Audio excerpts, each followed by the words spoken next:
Lomas. El último orgullo y veneno de Altavista Desarrollos no era una obra. Era un desastre a cámara lenta. Soy Gerardo Hernández, 58 años. Solía ser inspector de estructuras para el Estado hasta que señalé el proyecto equivocado y la gente adecuada me hizo desaparecer. Ahora conduzco una Silverado carcomida por el óxido y dejo que la familia de mi exesposa me llame entre trabajos como si estuviera probándome el desempleo por diversión. Hace 2 inviernos, señalé una construcción de Altavista Desarrollos por fraude de compactación, un suelo que no podía soportar ni un cobertizo, mucho menos 3 pisos. Los números se desvanecieron. Mi contrato fue reasignado. Carla empezó a presentarme en las carnes asadas con una risa, como si toda mi carrera fuera el remate de un chiste. Su hermano Rodrigo, consejero de la Junta, susurrador inmobiliario, dijo que yo era mala imagen para el crecimiento. Lo oí.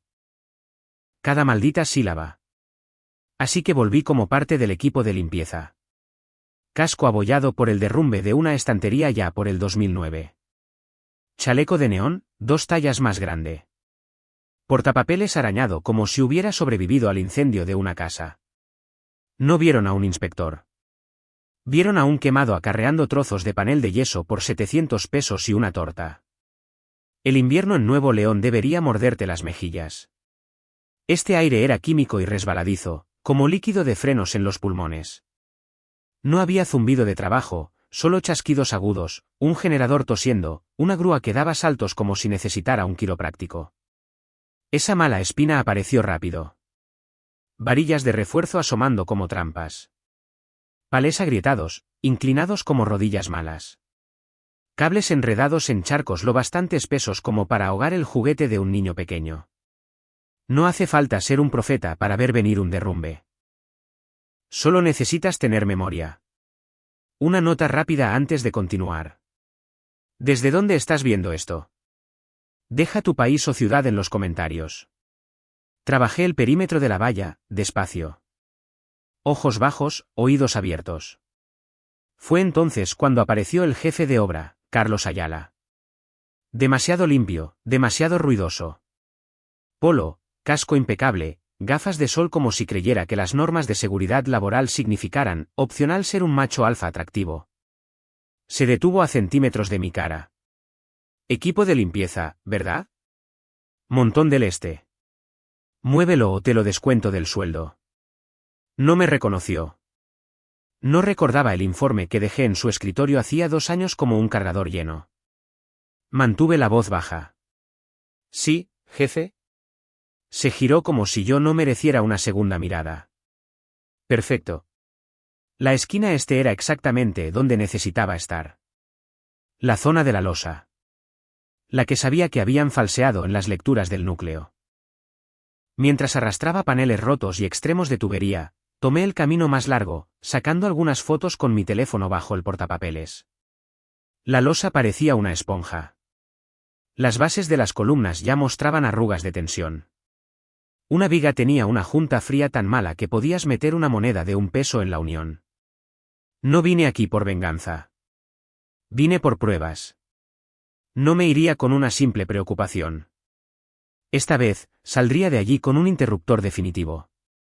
Seguí caminando como un hombre al que no acababan de abofetear delante de un funcionario del Estado. El portapapeles goteaba barro. Lo dejé.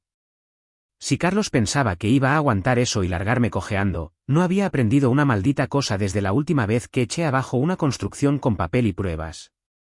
Me desvié hacia una plataforma con un logotipo que no había visto en años, Terracerías García e Hijos. Medio desvaído, la pintura desconchada hasta los cimientos. Sentí un vuelco en el estómago. Ese nombre no solo me sonaba, hacía saltar todas las alarmas. 5 años atrás, García escatimó en un centro comercial en Apodaca, dijo que su compactación se basaba en el sistema de honor. Llegó el levantamiento por helada. Luego una lluvia torrencial en marzo. La losa se desplazó 7 centímetros hacia un lado. El salón de manicura y la tintorería se inclinaron como si intentaran abandonar el código postal. Nadie resultó aplastado, pero las demandas sí. La gente lo llamó asentamiento. Yo lo llamé por lo que era, mentiras que finalmente salían a la luz. Vi a Memo el Tranzas, antes de oírlo, chaleco grasiento, camisa a medio abrochar, masticando un palillo como si fuera un rasgo de su personalidad. Solía encargarse de los informes del suelo cuando yo trabajaba para el municipio. Su idea de hacer una prueba era dar un pisotón con la bota y guiñar un ojo. Se inclinó hacia un operador de grúa y escupió en la grava. No te preocupes por el registro de densidad, dijo. Carlos quiere que se vierta el barro. Rellenaremos los números el viernes. El ayuntamiento tiene un carril prioritario ahora. El portapapeles crujió donde lo apreté. Carril prioritario significa que alguien en el ayuntamiento está cobrando favores. Significa que las inspecciones se desvanecen, los códigos se doblegan y se vierte hormigón donde el sentido común dice que no. Es luz verde para la muerte por abaratar costos. No dije una palabra. Simplemente caminé despacio hacia la estación de soldadura y dejé caer algo de chatarra como si estuviera sin aliento. Recuperé el resuello junto a un tipo que trabajaba en una junta de la línea principal, mayor, con la máscara tallada a mano subida, el humo escapando en espiral por la comisura de sus labios. Su cara parecía una bota que había pateado un centenar de malas ideas. Le lancé una frase que todo obrero entiende. Mucha carga para ser un miércoles. Me miró de reojo, notó la caída de mis hombros, la suciedad bajo mis uñas. Vio a un hombre cansado, no una amenaza. La carga no es el problema, dijo, sacudiendo la ceniza. Es la porquería que la sostiene. Golpeó la viga en y a su lado con una varilla. Acero de importación. Con el sello de grado 50, pero llevo demasiado tiempo en este negocio. Estas se amuelan como las de 36. Si las calientas mal con aire frío, se deforman como tenedores de plástico. Ilegal, mascullé en voz baja. Se encogió de hombros como si se hubiera encogido de hombros durante 20 años viendo cómo se doblegaban las reglas. También lo es la mitad de esta obra. Los equipos de suelo enterrando raíces de árboles en la zona de carga. Los electricistas están usando cable no apto para cámaras de aire donde van los conductos por aquí. Ilegal significa caro. No se inmutó.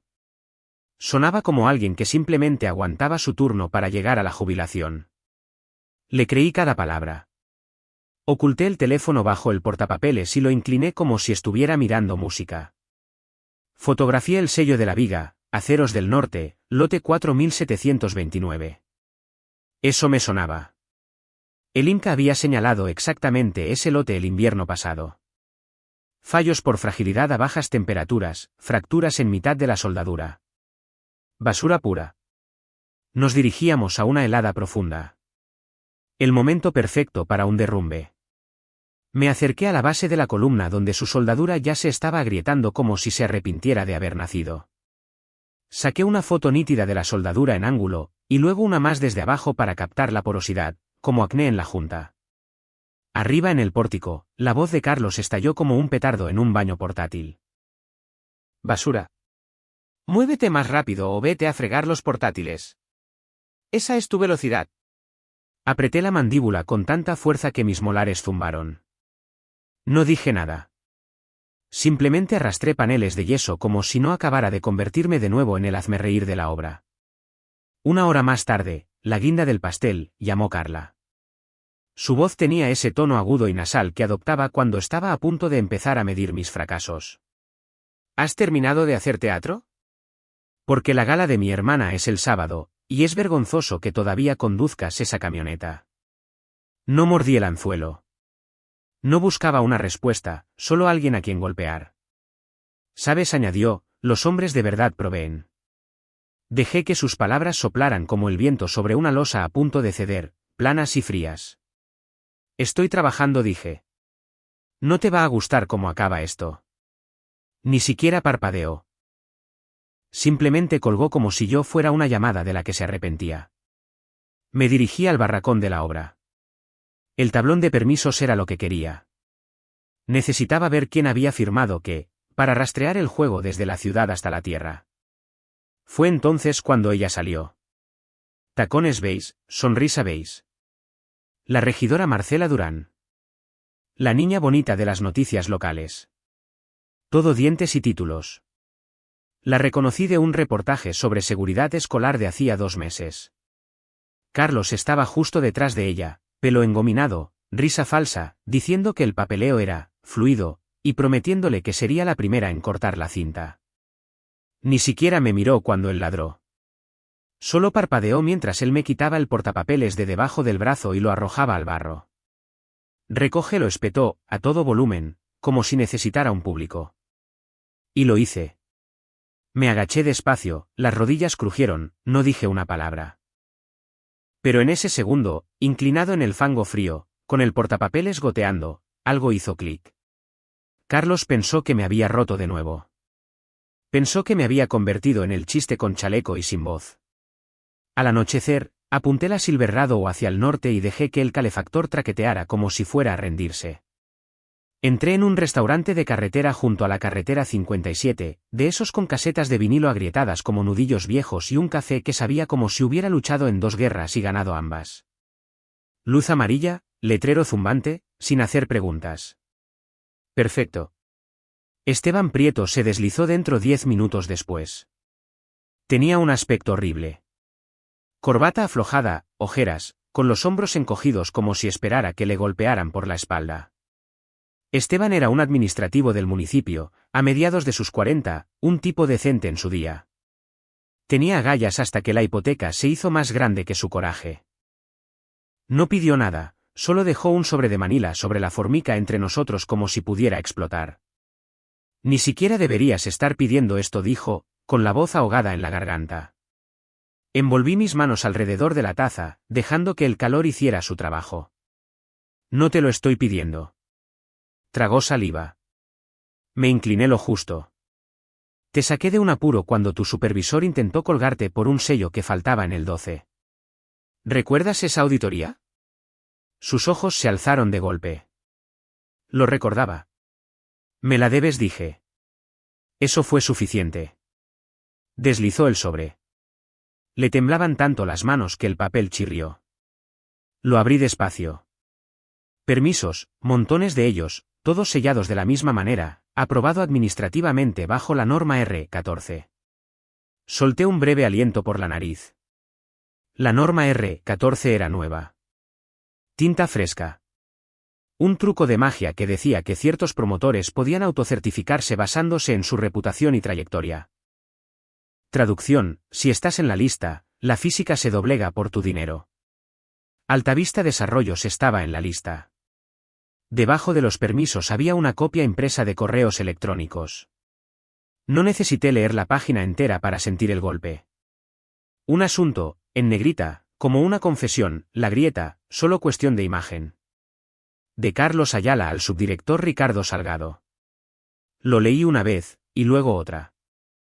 Carlos escribió que los defectos cosméticos en la losa se estaban sellando antes de la revisión final y pedía que cualquier queja del exinspector Resentido Hernández se desviara a la cola de revisión interna hasta después de la inauguración. Me habían señalado, habían etiquetado mi nombre como correo no deseado. Yo no era una persona en su sistema, era una molestia con antecedentes. Levanté la vista hacia Esteban. ¿Lo saben? Él asintió, con la mandíbula apretada. Lo saben. Lo planearon. Parchéalo. Retrásalo. Sonríe para las cámaras, dije. Esteban se secó las palmas de las manos en los pantalones. Dirán que estás resentido. Que estás arruinado. Que no pudiste con el papel de proveedor. Dudo. Ya lo están diciendo. Miré por la ventana. La lluvia caía por el cristal en gruesas líneas, desdibujando las luces del aparcamiento hasta que todo parecía estar derritiéndose. Por un segundo, la voz de Carla intentó volver a meterse en mi cabeza. Le cerré la puerta. No lo haré público esta noche, dije. Esteban parpadeó. ¿Entonces qué? Volveré a primera hora, dije. Están parcheando, dijo él. Bien. Quiero ver cómo se endurece la mentira. Su rostro palideció. Gerardo, te van a destruir. No respondí. Algunas advertencias llegan demasiado tarde para importar. Volví a meter los permisos en el sobre, ordenadamente, como si merecieran respeto, aunque la gente que los firmó no lo mereciera. Se lo deslicé de vuelta. Ya has hecho suficiente, dije. Sacudió la cabeza. Ya he cruzado la línea. No dije. Ellos la cruzaron. Tú solo la señalaste. La camarera se acercó. Dejé 350 pesos en la mesa, suficiente para el café y el pánico de Esteban. Se levantó rápido, como si quedarse más tiempo pudiera hacer que lo arrestaran. En el aparcamiento, la lluvia había amainado a una neblina. Me senté en la camioneta un minuto, las manos en el volante, el motor haciendo tic-tac mientras se enfriaba. El salpicadero tenía una larga grieta sobre el velocímetro. Llevaba allí años. Con algunas grietas se vive. Otras las abres a la fuerza, para que la luz del día avergüence a todos los que las ignoraron. Arranqué el motor y salí, los faros abriendo un camino limpio a través de la oscuridad, ya decidido sobre dónde estaría cuando saliera el sol. Los focos apuñalaban la oscuridad como lámparas de interrogatorio cuando llegué a las 6:10 en punto. El mismo chaleco, las mismas botas, la misma cara que nadie quería recordar. El frío mordía más que el día anterior, del tipo que te entumece los nudillos antes incluso de empezar a moverte. Cubos de epoxi humeaban bajo los halógenos, un lodo blanco y espeso que se aplicaba sobre el hormigón como glaseado en un pastel que nadie en su sano juicio comería. No eran equipos de estructuras, solo acabadores, tipos a los que se les pagaba para que las cosas quedaran bonitas. No fuertes, bonitas. Carlos se paseaba por la losa con su vaso para llevar como si estuviera dirigiendo un maldito desfile. «Inspectores a las 2», gritó. «Nada visible». «Liso significa terminado». Observé desde un lado como un joven ingeniero, que apenas parecía tener edad legal para alquilar un coche, se acercaba con una tableta agarrada como si fuera una Biblia. Su placa de identificación decía, Raúl H. Recién licenciado, probablemente todavía soñando con hacer las ciudades más seguras. Si vertemos la capa superior ahora, dijo, con la voz quebrándose lo justo para mostrar el miedo, el factor de seguridad cae por debajo de 1 en esa grieta. Carlos se acercó, con una calma fingida, en voz baja que solo yo pude oír gracias al ángulo. ¿Te gusta tu trabajo, Raúl? ¿O te gusta deberle al banco hasta que te jubiles? Estamos dentro de la variación. La variación hace que la física se siente y se calle. Raúl se estremeció.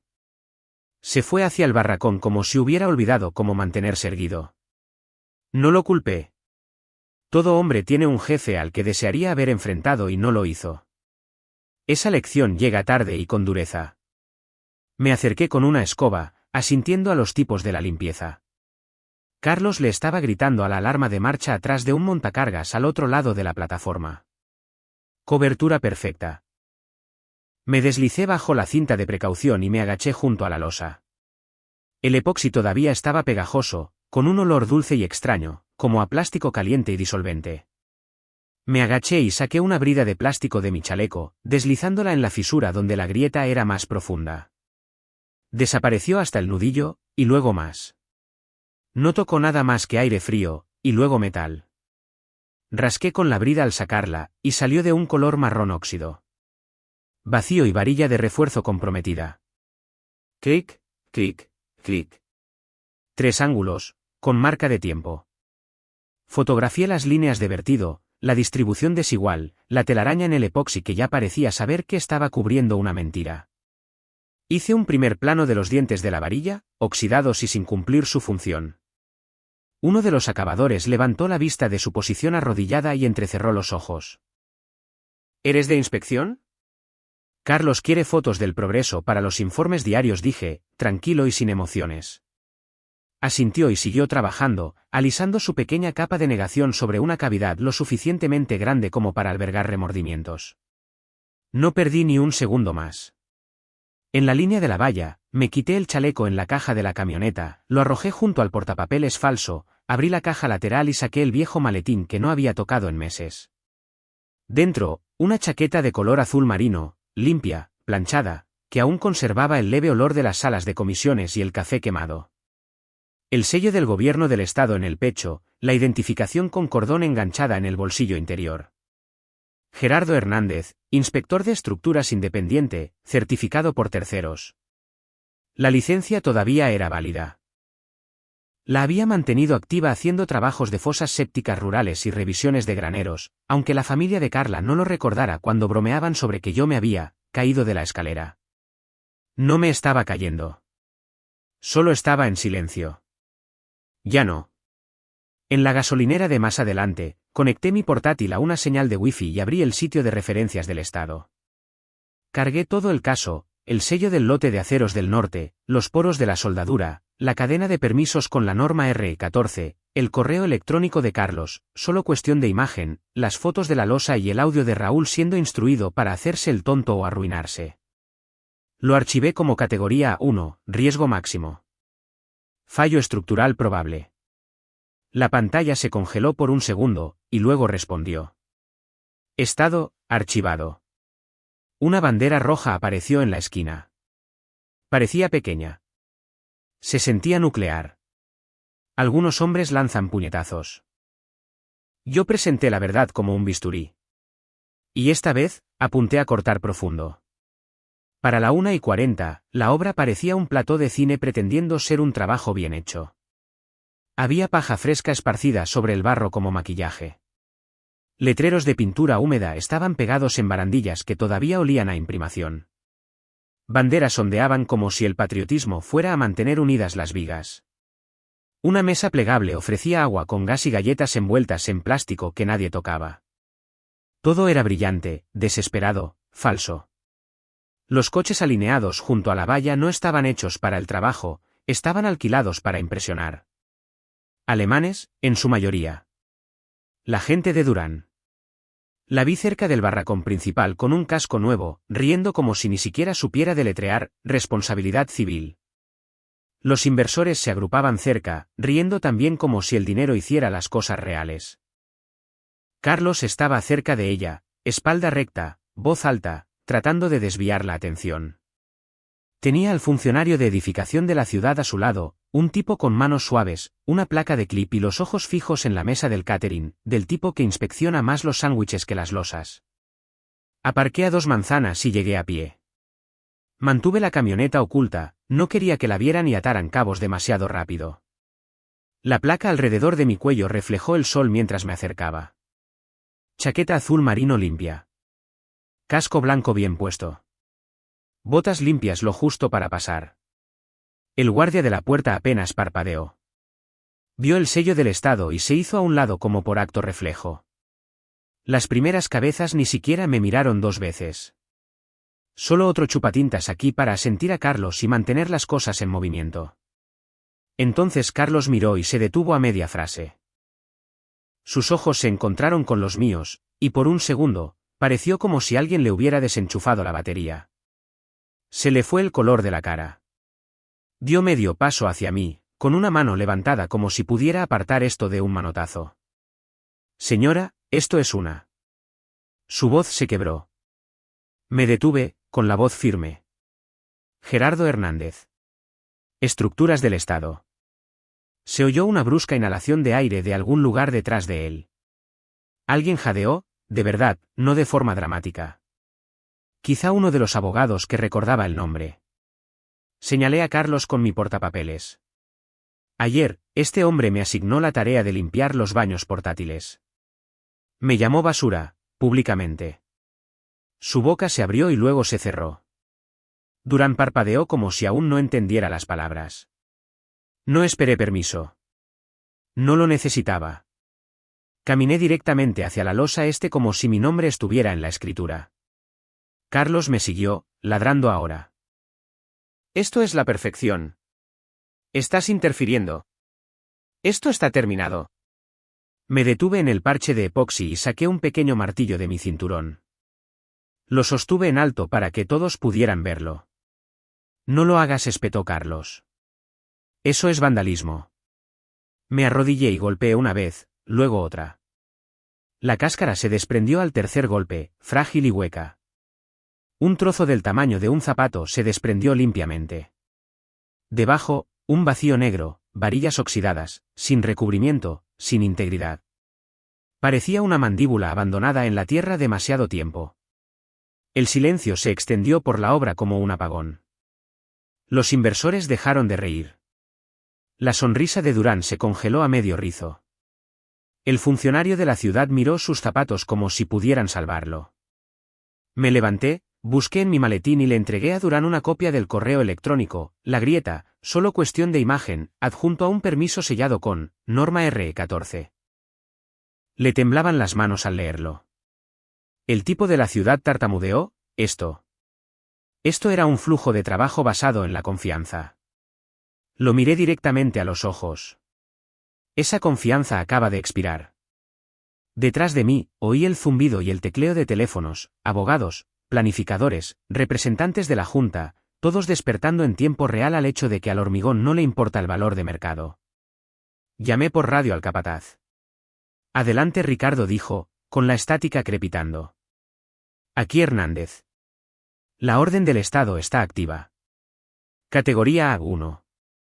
Le oí hacer una pausa, y luego, ¿quieres parada total? Ciérralo todo, dije. Ahora. Hubo un largo silencio. Lo vi mirar a Carlos, que no dijo una palabra. Bajó la vista al barro. El capataz pulsó el micrófono. Copiado. Cerrando todo. Los generadores se apagaron. Los montacargas se detuvieron. El zumbido murió y dejó un silencio que presionaba, pesado, como si la losa supiera que su hora había llegado. Volví al barracón y pegué la pegatina roja en la puerta. En negrita, centrada, imposible de no ver. Orden de cese de actividad. Archivado por el Estado. Me aseguré de que todos la vieran. Incluso si luego fingían, incluso si Durán inventaba una declaración, esa pegatina era real. Ese silencio era real. También lo era la verdad que yacía bajo su bonito y falso parche. Y ahora, nadie podía decir que no lo sabía. Carlos se acercó lentamente, como si sus botas de repente pesaran más que las varillas que intentó enterrar. Gerardo dijo, apenas por encima de un susurro. Por favor. Perderé mi licencia. La empresa, mi padre. No me inmuté, no parpadeé. Solo me quedé mirando. Recordé el día anterior, a él ladrándome desde un pórtico, llamándome basura mientras Marcela Durán sonreía detrás de él. Recordé la voz de Carla, petulante y fría, diciéndome que era una vergüenza. Recordé a Rodrigo inclinado sobre unas costillas la primavera pasada, sonriendo con aire de suficiencia como si supiera lo que yo nunca sería. Algunos hombres simplemente no están hechos para llevar la carga, había dicho. Carlos estaba ahora frente a mí, despojado de cada gramo de falsa autoridad. Solo un hombre que finalmente veía el final de su cuerda. Le entregué el aviso. Tu padre debería haberte enseñado a no jugar con vidas. Lo tomó como si quemara. Bajó la vista, no dijo nada. Durán intervino. Su tono era ligero, una falsa preocupación superpuesta al pánico. Señor Hernández, no tenía ni idea. De verdad. Estas cosas suceden fuera de la vista. Usted entiende. No dije rotundamente. Ese es su trabajo. Le pagan para ver. Sus ojos se desviaron, ya repasando excusas, pensando en comunicados de prensa. Su sonrisa de relaciones públicas se resquebrajó por medio segundo, como si no estuviera acostumbrada a que le hablaran sin una donación detrás. Un hombre con un abrigo llamativo estampado ruidoso, reloj más ruidoso se acercó. Un tal del Mazo. Lo había visto una vez en una revista de negocios junto a una cinta y un cheque. Se inclinó. Acusación formal, susurró, como si le doliera decirlo. Los teléfonos empezaron a iluminarse, los mensajes a volar, las agendas a morir. Se podía sentir, como una habitación de la que hubieran succionado el oxígeno. Si nunca has visto al dinero retirarse, se parece mucho a una estampida con zapatos de vestir, gente tratando de parecer tranquila mientras calcula las consecuencias en tiempo real. 2 guardias de seguridad dieron medio paso hacia mí, tipos jóvenes, tensos, esperando una orden. Me volví hacia ellos. ¿Quieren ir a la cárcel por Carlos Ayala?, pregunté, con la voz lo suficientemente afilada como para cortar acero. ¿Quieren sus nombres en una orden por obstrucción de un delito grave?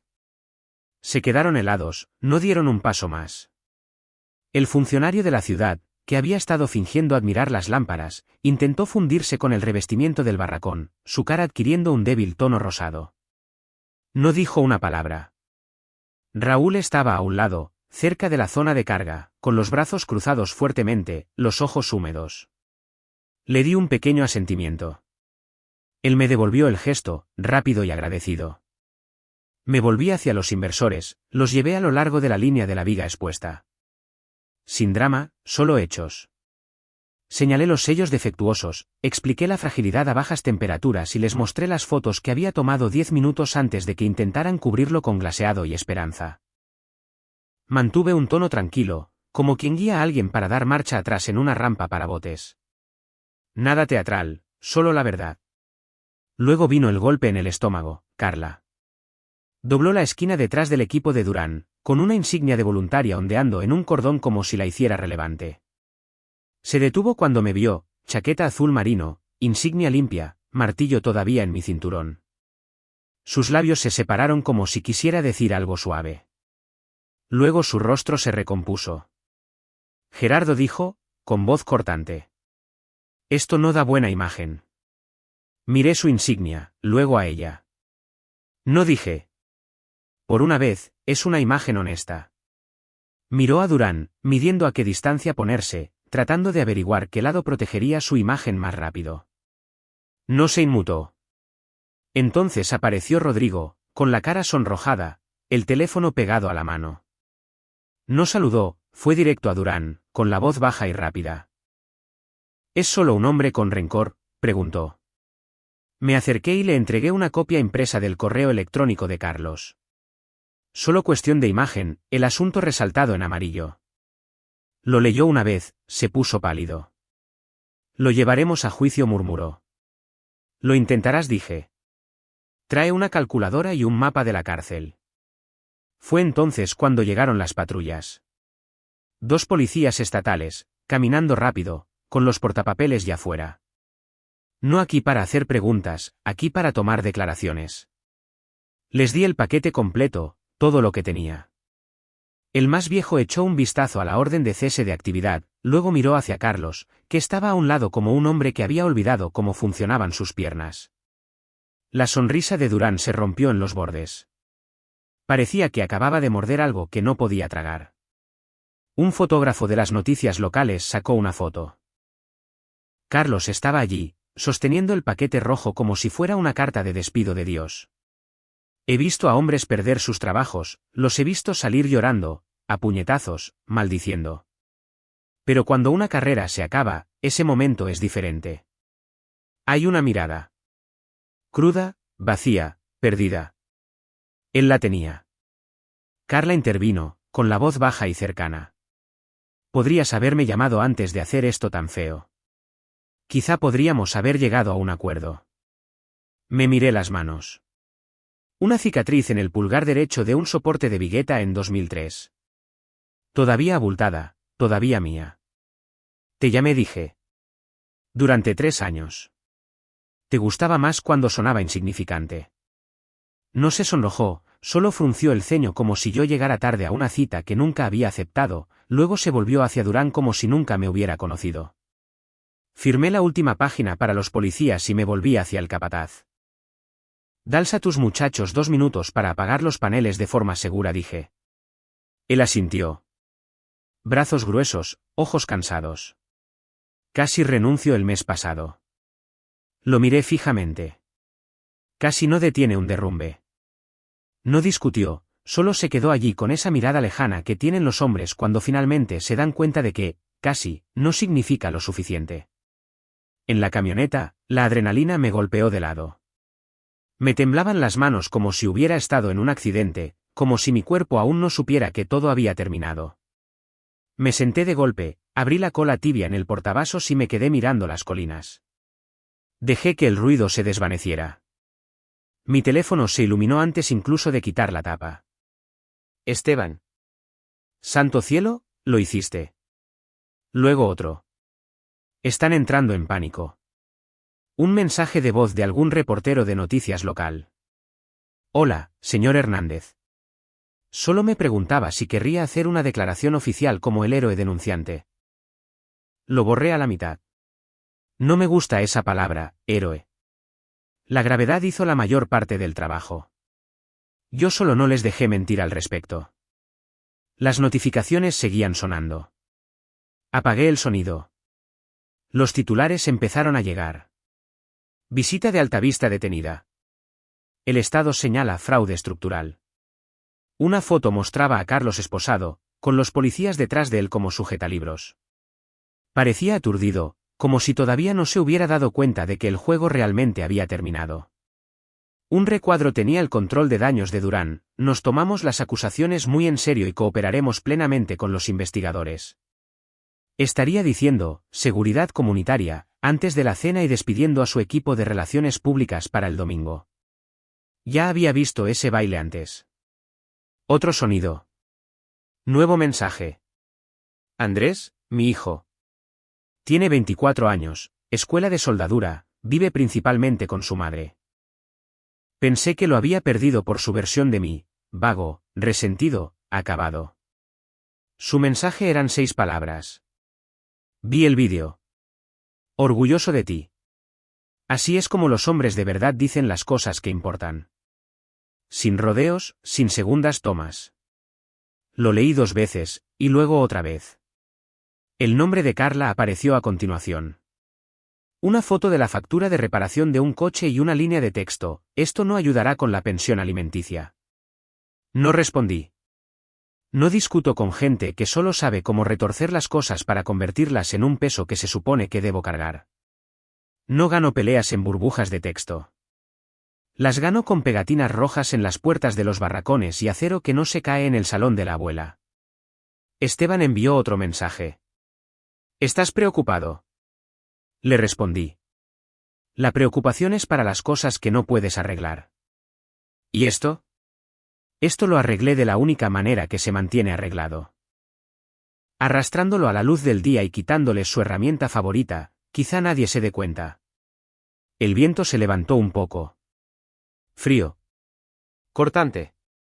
Honesto. Mañana tenía una inspección de fosa séptica en Santa Catarina.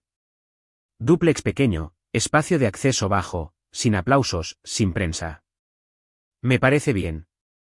Arranqué el quinto 8. El motor respondió con ese familiar y desigual rugido, como un perro viejo estirándose antes de correr. Todavía vivo, todavía funcionando. Como yo. Salí despacio, los neumáticos crujiendo sobre la grava, y pasé junto a un cartel electoral medio destrozado clavado en la valla. El nombre de Altavista Desarrollos estaba en él, en azul y negrita. Lo cambiarían pronto. Siempre lo hacen. Nuevo nombre, nuevo logotipo, nueva mentira. Que lo hagan. Una semana después, las consecuencias empezaron a caer como ladrillos donde deberían haber caído en primer lugar. Durán emitió un comunicado afirmando que estaba, conmocionada, la misma mujer que sonreía mientras Carlos arrojaba mi portapapeles al barro. Rodrigo no llamó. Él nunca hace su propio trabajo sucio. Envió a un amigo en común para decir, quizá podríamos encontrar un punto intermedio. Le envié por correo una copia impresa de la norma R14 con el rastro de aprobación resaltado en amarillo. No volví a coger el teléfono después de eso. Altavista Desarrollos congeló las nóminas a mitad de semana. Carlos fue despedido por causa justificada. Eso no fui yo removiendo el cuchillo en la herida, fue el dinero cubriéndose las espaldas. Los funcionarios estatales volvieron con etiquetas rojas en el acero. Los cimientos fueron marcados en rojo. Se ordenó una auditoría forense completa. Los retiros bancarios se bloquearon. Los inversores se dispersaron como cucarachas bajo la luz de un taller. Algunos negaron haberlo respaldado alguna vez. Los que no lo hicieron, contrataron abogados y se callaron. Carla perdió su puesto en la Junta de Voluntarios de Durán. No necesitaban a alguien cuyo nombre de hermano estuviera en un hilo de fraude que circulaba por las cámaras municipales. Me envió 3 párrafos sobre dignidad, vergüenza y posición en la comunidad. Deslizó una puya sobre cómo no era necesario humillar a la gente para tener razón. Lo leí, respiré y dejé el teléfono boca abajo. La humillación no era el objetivo. Las consecuencias sí. Raúl me envió un mensaje. ¿Simple? Gracias. Casi no digo nada. Le dije, la próxima vez, di algo antes y más alto. Hombres como Carlos solo prosperan cuando los buenos se quedan callados. El capataz me envió un correo electrónico un día después. Una foto de una nueva obra, aprobada, sellada y firmada. Su nota decía, yendo a un sitio legal. Le respondí, las buenas obras zumban. Lo sabrás cuando lo oigas. Llevé mi chequera a la tienda de repuestos del pueblo y pagué en efectivo por un alternador reconstruido y un juego de limpiaparabrisas que no dejaban rayas. El tipo detrás del mostrador me miró con los ojos entrecerrados. ¿Eres el de las noticias? No dije. Solo vengo por repuestos. Se rió, dejó caer una caja de trapos de taller en el mostrador. Invita a la casa, para el próximo lío. Esa noche, sentado en el garaje, pensé en cómo Carla me había ignorado junto a aquel barracón, como si yo fuera un mueble.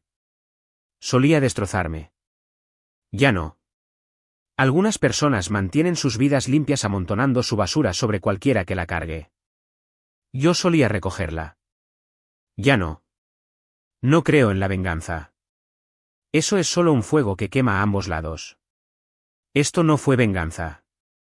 Fue una corrección. Yo no arrojé a Carlos debajo del autobús, simplemente moví el autobús a donde pertenecía y dejé que él se metiera de lleno. Mentirá sobre ello en las ligas de golf durante años. Que lo haga. Yo no juego allí. No quiero medallas. Quiero trabajo. Mañana toca un espacio de acceso en un dúplex. Techo bajo. Tierra fría. Una familia esperando arriba un visto bueno para poder mudarse antes de que llegue el invierno. De verdad.